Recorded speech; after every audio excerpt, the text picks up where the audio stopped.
नमस्कार। आज का टॉपिक है भारत और अमेरिका की रिलेशनशिप। तो इसको शुरू करने से पहले मैं आपको एक टर्म बता देता हूँ जिस टर्म को बोलते हैं, लैटिन एक वर्ड है वो पैक्स अमेरिकाना। अमेरिका ने कहा कि पैक्स अमेरिकाना का मतलब है अमेरिका द्वारा स्थापित शांति। हालांकि उसके विरोधियों ने कहा कि इसका मतलब है अमेरिका द्वारा स्थापित हेजीमनी, आधिपत्य या डोमिनेंस। क्योंकि अमेरिका को ऐसा लगता है कि जो उसके साथ है वो तो ठीक है, वहां पर तो शांति है, और जो उसके साथ नहीं है वहां पर अशांति है, वहां डेमोक्रेटिक वैल्यू को वैल्यू नहीं किया जा रहा है, ये सब चीजें हैं। तो अमेरिका कहीं ना कहीं पैक्स अमेरिकाना के थ्रू या पैक्स अमेरिकाना के साथ अपने आप को हमेशा सही, अपने आप को हमेशा बड़ा और दूसरों को छोटा समझाने की कोशिश करता रहा है। सेकेंड वर्ल्ड वॉर के बाद ये खुलकर हुआ और बड़े लेवल पर हुआ, क्योंकि सेकेंड वर्ल्ड वॉर के बाद अमेरिका एक बड़े खिलाड़ी के रूप में सामने आया। सेकेंड वर्ल्ड वॉर के बाद यूएसएसआर और अमेरिका ऐसी दो महाशक्तियां बनी, सुपर पावर बनी, जिन्होंने इस वर्ल्ड ऑर्डर को कंट्रोल करने की कोशिश करी, जिन्होंने अपनी अपनी आइडियोलॉजी को स्प्रेड किया, जिन्होंने ज़्यादा से ज़्यादा इन्फ्लुएंस किया उन देशों को जो थे, और उसके अलावा जो देश नए स्वतंत्र हो रहे थे, चाहे वो एशिया के हों चाहे वो अफ्रीका के हों। इसीलिए अमेरिका ने एक ब्लॉक बनाया नाटो का, और यूएसएसआर ने वॉर्सा पैक्ट का, ये सब चला। लेकिन ये जैसा मैंने आपको बताया कि इसी दौर में बहुत सारे देशों को स्वतंत्रता मिली थी, भारत भी उन्हीं में से एक था। जवाहरलाल नेहरू पहले प्रधानमंत्री बने, और प्रधानमंत्री बनने के बाद उन्होंने पूरे, जिसे कहते हैं हमारी कॉन्स्टिट्यूशनल असेंबली बोल लो या जो भी बोल लो, सब लोगों ने डिसाइड किया कि हम एक डेमोक्रेटिक सिस्टम को अडेप्ट करेंगे। अमेरिका भी डेमोक्रेटिक, अमेरिका सबसे पुराना डेमोक्रेसी वाला, हम सबसे बड़े डेमोक्रेसी। अब इसमें हुआ क्या, अमेरिका ने कहीं ना कहीं पाकिस्तान का भी साथ दिया, जो हमारे साथ उसके रिश्तों में खटास लेके आए। जैसे 1948 के अंदर जब पाकिस्तान ने कबायली आक्रमण किया भारत के ऊपर, तो सपोर्ट किया अमेरिका ने पाकिस्तान को। उसके अलावा हमारी अगर दोस्ती यूएसएसआर से थी, तो उसके अंदर कहीं ना कहीं वो डाउटफुल रहा, वो शक की नज़र से देखता रहा हमेशा। लेकिन उसके बाद भी देखा जाए तो 1962 में जब चाइना के साथ हमारा जो वॉर हुआ, उसमें अमेरिका ने भारत को टेक्निकल या इकोनॉमिकल हेल्प ज़रूर की, क्योंकि चाइना 1962 के अंदर कहीं ना कहीं कम्युनिज्म के साथ ज़्यादा आगे बढ़ रहा था, और यूएसएसआर से उसकी नज़दीकियाँ बहुत बेहतरीन थी। तो इन सब के साथ अमेरिका को लगा कहीं ना कहीं भारत एक ऐसा देश है जहाँ पर मैं उसको अगर सपोर्ट करूँगा तो वो कम्युनिज्म को वहाँ पर रोक सकता है। तो भारत का साथ दिया 1962 में। इसके बाद अगर आप देखते हैं 1962 के बाद चाइना वाले के बाद 1965 में जब इंडिया का और पाकिस्तान का वॉर हुआ, तो दोनों को ही इक्वली रिस्पॉन्सिबल माना अमेरिका ने। 1971 का दौर आता है, ये वो दौर आता है जब चाइना थोड़ा सा अपनी इकोनॉमिक पॉलिसी के अंदर चेंजेस ला रहा था। ये वो चेंजेस थे जो ओपन डोर पॉलिसी से पहले के चेंजेस थे। ये वो चेंजेस थे जो इकोनॉमी को थोड़ा सा लिबरलाइज कर रहे थे। ये वो चेंजेस थे जो अमेरिका चाहता था। इसीलिए समीकरण बदल चुके थे। पाकिस्तान और चाइना भारत का विरोधी था, यूएस भी उनके साथ जा बैठा, भारत के लिए मुश्किल आ खड़ी हुई। लेकिन हमारी प्रधानमंत्री जो कि श्रीमती इंदिरा गांधी थी, उन्होंने इसी दौरान यूएसएसआर के साथ एक फ्रेंडशिप की ट्रीटी की, जिससे हालत खराब हुई चाइना और अमेरिका की भी पाकिस्तान के साथ साथ, और वो उतनी बेहतर तरीके से खुल के सामने नहीं आ पाए जितने की पहले आने की उन्होंने कोशिश की थी। क्योंकि मैंने आपको एक क्लास में बताया होगा, लास्ट क्लास में, कि अमेरिका ने 7th फ्लीट, अपना जो 7वां बेड़ा जो होता है, वो बे ऑफ बंगाल में उतार दिया था पाकिस्तान के समर्थन में कि हम भारत के विरोध में भेज रहे हैं। लेकिन हालांकि उसे बाद में बुला लिया गया, जो भी बातें रहीं। इसके बाद ये सब चल ही रहा था कि 1974 में अगर आप देखते हैं तो इंडिया ने एक पीसफुल न्यूक्लियर टेस्ट कर दिया, जिससे अमेरिका को बड़ी समस्या हुई और उसने भारत के ऊपर बहुत सारे रिस्ट्रिक्शंस इम्पोज कर दिए, बहुत सारे बैन लगा दिए, लेकिन भारत तो भारत है। भारत आगे बढ़ा और एक सशक्त प्रधानमंत्री जो कि इंदिरा गांधी थी उनके साथ आगे बढ़ा, और 1975 में कुछ पॉलिटिकल सिचुएशंस ऐसी बैठ गई थी, क्योंकि देखिए कहीं ना कहीं इंदिरा गांधी उन सभी लोगों के विरोध में थी जो गरीबों के विरोध में था। इंदिरा गांधी अगर गरीबों को जमीनें दे रही थी उस टाइम, अगर प्रीवी पर्चेज खत्म कर रही थी, तो वो उन राजे रजवाड़ों के कर रही थी। वो कर किसके लिए नहीं थी? उस गरीब जनता के लिए। लेकिन कहीं ना कहीं वो इमरजेंसी थी, वो अनकंट्रोल्ड वे में आगे बढ़ी। उस अनकंट्रोल्ड वे को अमेरिका ने भी विरोध किया, और अमेरिका ने इसका क्रिटिसाइज किया खुले तौर पर कि भारत की जो डेमोक्रेसी है वो खतरे में है, और बहुत सारे मंच पे अमेरिका ने इस बारे में बात रखी। 1990 के अंदर दोबारा एक नया मोड़ आता है। 1990 में क्या होता है कि वो परिस्थितियां बन जाती हैं कि सोवियत यूनियन बिखरने की नौबत आ जाती है।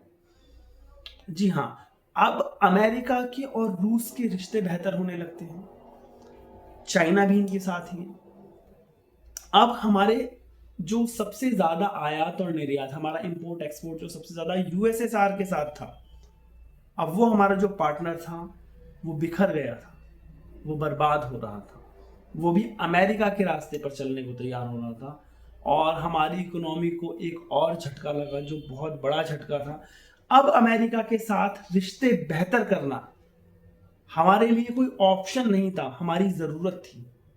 हमारी ये जरूरत थी कि हम अमेरिका के साथ रिश्ते और बेहतर करें, अपनी इकोनॉमी के लिए, हमारी फॉरेन पॉलिसी के लिए बेहतर था, क्योंकि सेल्फ इंटरेस्ट हमारा उसी में था। हमने एलपीजी स्टार्ट की, लिबरलाइजेशन, प्राइवेटाइजेशन, ग्लोबलाइजेशन।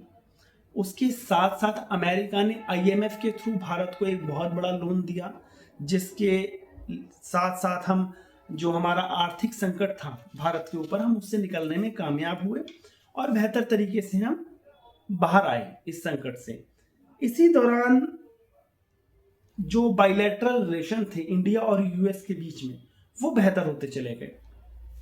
चाहे वो डिफेंस हो, चाहे वो टेक्नोलॉजी हो, हम बहुत ज़्यादा अपना क्या करने लगे, वहाँ से इंपोर्ट करने लगे। इंपोर्ट एक्सपोर्ट है जो हमारा अमेरिका के साथ बढ़ने लगा, और मैंने बोला ना बायलैटरल रिलेशनशिप्स थी जो हमारी, वो बेहतर होने लगी। उसी दौरान अमेरिका ने जिसे कहते हैं कि एनपीटी और सीटीबीटी पर साइन करने के लिए हमें फोर्स करना शुरू किया कि आप इस पर साइन कर दीजिए कि आप न्यूक्लियर वेपन्स को नहीं बनाएंगे। और हमसे साइन करवा रहे हैं तब जब हमारा जो देश है, जो पड़ोसी चाइना हम पर 1962 में अटैक कर चुका है, वो चाइना जो 71 के अंदर भी पाकिस्तान के साथ था और उसके पास न्यूक्लियर वेपन है। कहीं ना कहीं पाकिस्तान भी मजबूत हो रहा है, न्यूक्लियर वेपन की तरफ जा रहा है। तो हमारे लिए पॉसिबल था नहीं कि हम सीटीबीटी या एनपीटी पर साइन कर दें। हमने हालांकि ये कहा कि हम इसके विरोध में तो हैं, लेकिन हम पक्षपातपूर्ण तरीके से, अगर आप बायस्ड हो जाओगे, आप सोचोगे कि कुछ देश तो सेलेक्टिव ऐसे हैं जिन्होंने न्यूक्लियर वेपन्स बना लिए, वो तो अपने पास रखें और हम ना रखें, तो हम ये नहीं सहेंगे। आप सबके खत्म कर दीजिए, हम कर देंगे अपने। हमारे जो प्रधानमंत्री राजीव गांधी भी हुए 1988 में, वो यूएन के अंदर जाके बोल के आए कि अगले 20 सालों के अंदर हमें अपने वेपन्स जो भी हैं, जो न्यूक्लियर वेपन्स है, सबको खत्म करने हैं। तो भारत तो कभी रहा ही नहीं ना कि हमें न्यूक्लियर वेपन्स का करना है। हमें अपनी जो एनर्जी है उसकी सिक्योरिटी के लिए हमें न्यूक्लियर एनर्जी चाहिए। लेकिन अगर रियलिज्म की दृष्टिकोण से देखें तो जिस तरीके से हमारे पड़ोसी हैं या जिस तरीके से वर्ल्ड ऑर्डर चेंज होता है, बदलता है, तो वही बात है कि अगर आप शांति चाहते हो तो आपके पास न्यूक्लियर वेपन होना चाहिए।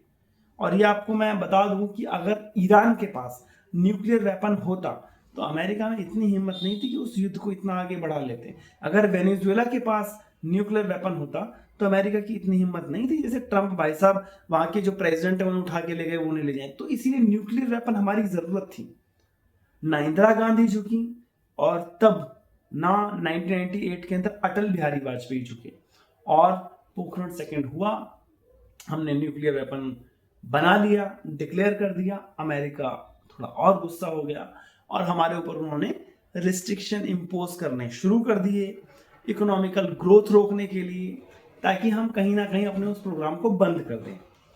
ये सब चीज़ें हुई इसी दौरान में 1998 में बिल क्लिंटन जो कि प्रेसिडेंट थे अमेरिका के, उनकी भारत यात्रा थी, उन्होंने वो पोस्टपोन की। हालांकि वो 2000 के अंदर आए थे, 2000 में ईयर में, क्योंकि वो समझ चुके थे कि चाइना जिस तरीके से आगे बढ़ रहा है, तो वो जो खतरा है वो अब मेरे को भारत से नहीं है, वो रशिया से नहीं है, वो खतरा है, क्योंकि देखिए भारत तो कभी खतरा रहा ही नहीं, भारत तो बहुत अच्छा देश रहा, लेकिन कहीं ना कहीं अमेरिका को लगा कि अगर वो पैक्स अमेरिकाना के साथ नहीं है, अगर वो अमेरिका की सारी बातें मानने को तैयार नहीं है, तो वो उसके लिए कहीं भी खतरा हो सकता है। तो अब दौर था चाइना के प्रति सेंसिटिव होने का। अमेरिका को कहीं ना कहीं ये आभास हो गया था कि अब चाइना और ज़्यादा मजबूत हो रहा है, और अब मुझे इसके साथ साथ एक बड़ी मार्केट चाहिए, क्योंकि चाइना ने जो पूरी तरह से अपनी मार्केट बना रखी है, तो मेरे को भी एक दूसरी मार्केट चाहिए, वो भारत के रूप में उसे मार्केट मिलेगी। भारत में पॉपुलेशन आज तो सबसे ज़्यादा हो गई है ना, तो अमेरिका ने भी कोशिश करी कि अब भारत के साथ रिश्तों को थोड़ा बेहतर किया जाए। ये सब कुछ चल ही रहा था। सितंबर 2001 के अंदर पेंटागन और वर्ल्ड ट्रेड सेंटर के अंदर अलकायदा ने अटैक कर दिया, बम मार दिया। अब भैया वो हुआ था, अमेरिका ने डिक्लेयर कर दिया वॉर अगेंस्ट टेररिज्म, भारत ने उसका साथ दिया। जब अमेरिका को लगा कि हाँ भारत हमारे साथ है आतंकवाद में, तो रिश्ते बेहतर होने लगे, अमेरिका के और भारत के रिश्ते बेहतरी की तरफ गए। यही इसके कुछ टाइम बाद, 4 साल बाद, ईयर 2005 के अंदर भारत और अमेरिका के बीच में सिविल न्यूक्लियर डील हुई, जिस पर डॉक्टर मनमोहन सिंह ने अपनी सरकार को दांव पर लगा दिया था। सरकार की चाह नहीं थी, लेकिन नेशन के लिए, अपने देश के लिए न्यूक्लियर सिविल डील में डॉक्टर मनमोहन सिंह ने अपनी सरकार को दांव पर लगा दिया था कि सरकार गिरती है तो गिर जाए, लेकिन सबसे पहले है मेरा देश। और 2005 में जो ये डील हुई, 2008 में इंप्लीमेंट हुई, बहुत खूबसूरत डील, जिसके बाद हम एनर्जी सेक्टर के अंदर बहुत बेहतर कर पाए। और ये केवल दो देशों के बीच एनर्जी को लेकर ही कोई डील नहीं थी, इससे जो हमारे जो सामरिक संबंध थे, है ना, वो भी बहुत बेहतर हुए। इसके साथ अगर आप देखते हो कि 2008 ही वो ईयर था जब एनएसजी जो न्यूक्लियर सप्लायर ग्रुप था, उससे भारत को छूट मिली, वो भी अमेरिका ने करवाया, क्योंकि हमारी जो लीडरशिप थी डॉक्टर मनमोहन सिंह, पूरी दुनिया में डंका बज रहा था, है ना, तो एनएसजी से भी हमें छूट मिली। उसके साथ साथ अगर आप देखते हैं, नवंबर 2010 का एक टाइम आता है और अमेरिकन प्रेसिडेंट बराक ओबामा पहली बार यूएन की सिक्योरिटी काउंसिल के अंदर परमानेंट सीट के लिए भारत का सपोर्ट करते हैं और कहते हैं कि भारत कोई उभरता हुआ देश नहीं है या उभरती हुई अर्थव्यवस्था नहीं है, ये उभरा हुआ है, ये उभर चुका है। अब भारत उस लायक है कि इसको यूएन के अंदर परमानेंट सीट दी जाए। और ये बात तब हो रही है जब भारत का शासन चला रहे हैं कांग्रेस, और कांग्रेस में भी डॉक्टर मनमोहन सिंह, ये वो दौर था। ये सब चीजें हुई। इसके साथ साथ अगर हम देखते हैं, इसी के साथ बराक ओबामा ने एक पाइवोट टू एशिया करके एक पॉलिसी बनाई, जिसमें उसे समझ आ गया था कि चाइना जिस स्पीड से या जिस रफ्तार से आगे बढ़ रहा है, तो मेरे लिए अगर कोई खतरा होगा या इस वर्ल्ड सिस्टम को कोई कंट्रोल करने वाला होगा, क्योंकि तो वो चाइना ही होगा, तो भारत से रिश्ते थोड़े और बेहतर होने चाहिए। और यही वो दौर था 2011 में जब वेस्ट एशिया और साउथ एशिया के कंपैरिजन में एशिया पैसिफिक जो रीजन था, जो भारत का, और ये जो मतलब कहते हैं ना कि आप देखते हो भारत, फिलीपींस, कंबोडिया, ये सब जो सारा रीजन था, ऑस्ट्रेलिया, इस रीजन को इंपॉर्टेंस देनी शुरू करी। किसने इसको इंपॉर्टेंस देनी शुरू करी? अमेरिका ने। और फिर आप उसके बाद देखते हो, चाहे क्वाड बनाया हो अमेरिका ने भारत के साथ समर्थन करते हुए, या कहने का मतलब है अमेरिका ने इसमें यह भी किया कि जो उसके परंपरागत जो उसके मित्र दोस्त हैं अमेरिका के, चाहे वो साउथ कोरिया हो, चाहे वो ऑस्ट्रेलिया हो, चाहे वो थाईलैंड हो, चाहे वो फिलीपींस हो, उनसे हमें रिश्ते बेहतर बनाने। और इसके साथ साथ ओबामा ने कहा कि भारत के साथ ये जो हमारे संबंध बन रहे हैं, ये 21st सेंचुरी की सबसे ज्यादा महत्वपूर्ण संबंध है। ये कब कह रहा है अमेरिका का राष्ट्रपति? 2011 में। कब पाइवोट एशिया पॉलिसी अपना रहे हैं? 2011 में। और मैं आपको बता दूं, ये वही टाइम पीरियड है जिसको लोग कहते हैं कि भारत कमज़ोर था, भारत की सुनी नहीं जाती थी। तो मैं आपको बोल दूं कि आज के कंपैरिजन में अगर आप देखते हैं, आज अब देखिए, ट्रंप कुछ भी बोल रहा है। ट्रंप यहाँ तक कह रहा है कि मैं इंडियन प्राइम मिनिस्टर का पॉलिटिकल करियर खत्म कर दूंगा। मतलब इतनी ज़्यादा अगर आप बदनामी या इतना ज़्यादा खराब स्थिति भारत की इंटरनेशनली कभी नहीं हुई, क्योंकि ये वो देश है जिसने हमेशा अपने आप को आगे बढ़ाया है।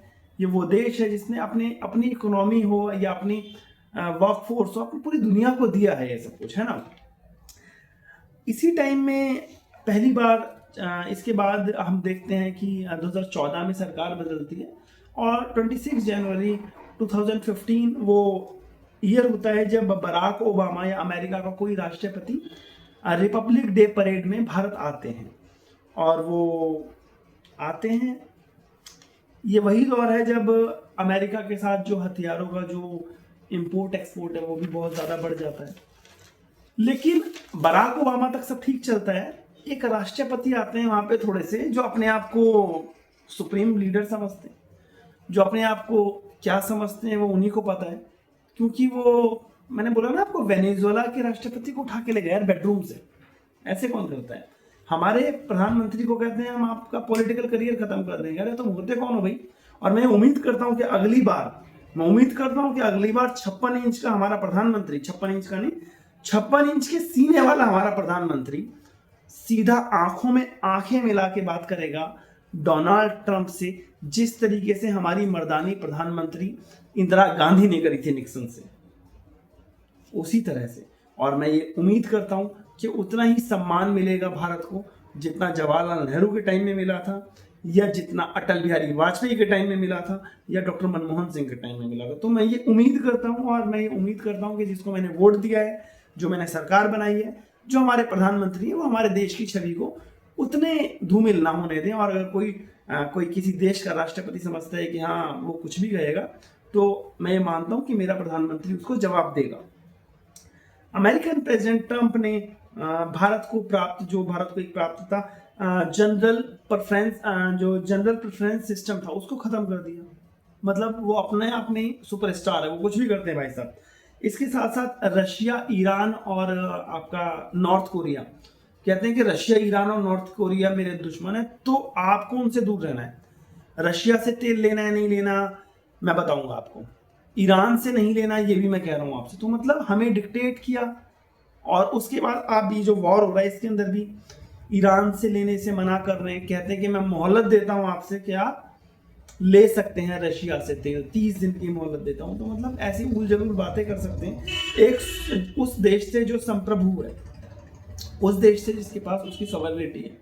तो ये अमेरिका के रिश्ते हमारे साथ बहुत बेहतर नहीं रहे, जिस तरीके से उन्होंने इनको खराब करने की कोशिश करी है। भारत ने हमेशा कोशिश करी है, नरेंद्र मोदी जी के काल में भी, कि हम रिश्ते बेहतर करें, लेकिन कहीं ना कहीं हमारे रिश्ते आज उतने बेहतर नहीं हैं।